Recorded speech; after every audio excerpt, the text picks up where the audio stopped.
Hello and welcome to this week's episode of The Hub on Vital MX, your one-stop shop for motocross news from around the world. And this week, seeing as there was a break in the Monster Energy AMA Supercross calendar, there isn't so much news in the rearview mirror, but a couple of key points have risen, and there's a lot to look forward to this weekend. So there's a good chunk of information in this video, and it will help you stay up to date with all that is happening around the world. Let's start with the positive news that Triumph Factory Racing have re-signed Jalik Swoll for the 2026 SuperMotocross World Championship.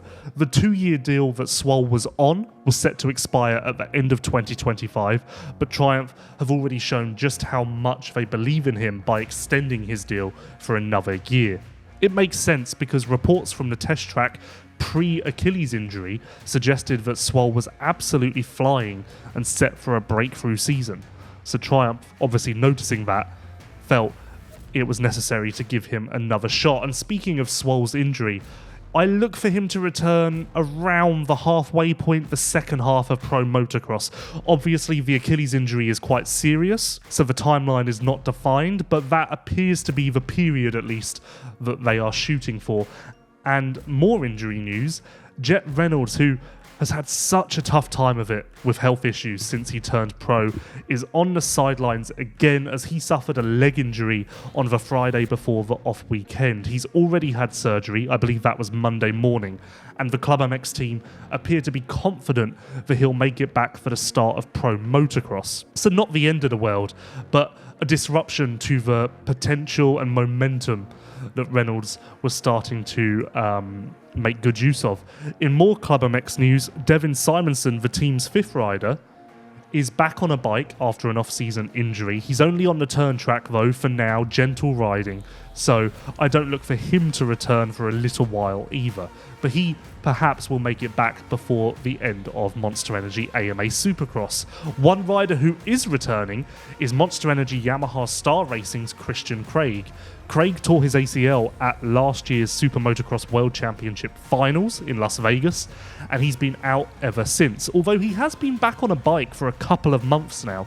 So I don't know if he's coming in super underprepared, but understandably there will be a need to shed some rust. But once he does that, I expect him to slot in between 6 and 11. I think that's a nice spot for Craig. And it will be very, very interesting because his Husqvarna term was surrounded by negativity and question marks. So will he be notably better on the YZ450F? Perhaps. There's definitely a lot to unpack, and adding Craig back into the 450SX dynamic is going to be fascinating and a real boost for the series. So I'm excited. There was an MXGP round this past weekend, the second round of the current season, the first in Europe, that being the MXGP of Castilla-La Mancha at Kozar.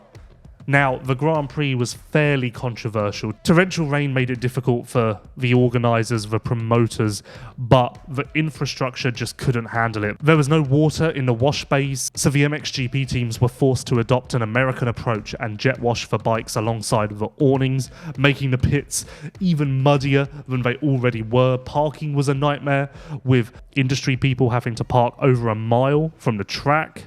And overall, not a good event. But there was some history to emerge as Tim Geiser won his 50th Grand Prix and is now joint fifth on the all-time win list behind Jeffrey Hurling, Stefan Everts, Antonio Caroli, and Joel Smets. Smets is, of course, the Red Bull KTM factory racing team manager in MXGP at the moment, and that team's had a difficult time of it with injuries. They lost Marc-Antoine Rossi last week to a shoulder injury.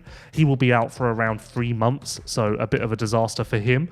But the good news is that a week ago today, Thursday, Jeffrey Hurling's got back on the bike for the first time since, I want to say, October the 12th, around the first half of October, and he is eyeing up a return at the 4th round of MXGP, that being in the sand of Sardinia.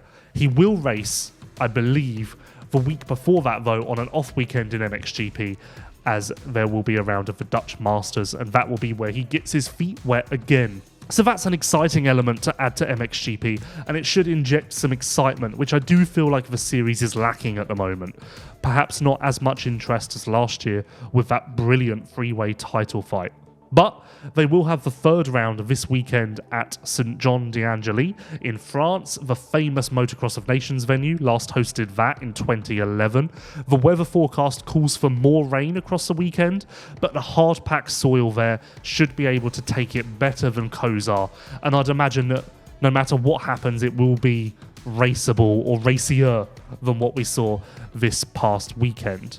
But that'll certainly be exciting, and that sits well next to the return of Monster Energy AMA Supercross this weekend, Birmingham, round 10 of the current season. And perhaps overlooked that this weekend is a Triple Crown, the final Triple Crown of the 2025 season. I wouldn't say it's a must-win for Chase Sexton. There is still a little way to go, but the momentum certainly isn't on his side at the moment. So it feels quite critical for him to make a statement and at least claw back some ground on the championship leader Cooper Webb this weekend. Webb leads by 15 points. An interesting point to note is that although Chase won the Glendale Triple Crown, he did that without winning a single race, and then he was on track to win Arlington, but again didn't win a single race. So actually, in regards to a main race win, talking either main events or an individual Triple Crown race with everyone on the line, he hasn't seen the checkered flag first since Anaheim 1, which is quite astounding when you think about it. Tough to get your head around, and really places emphasis on just how important it is for him to get this ship back on smooth waters this weekend. Fascinating dynamic. And of course, it's 250SX East. Tom Vial is 1 point up on Max Anstey, and then RJ Hampshire and now Seth Hammaker are in the frame as well, so that's super exciting. There's a lot to look forward to. A quiet weekend just gone, but this weekend is more than going to make up for it, especially because we have the first round of the Australian Pro MX Championship as well. And who can forget last year's battle between Kyle Webster and Jed Beaton? If more of that is on offer, then it's really going to be one of the best weekends of the year so far. What a time to be a motocross fan. Thank you for watching and listening to this episode of The Hub. I've been your host, Lewis Phillips. Sorry about the accent once again. And I'll be back next week, same time, same place, to recap all that has happened in the world of motocross.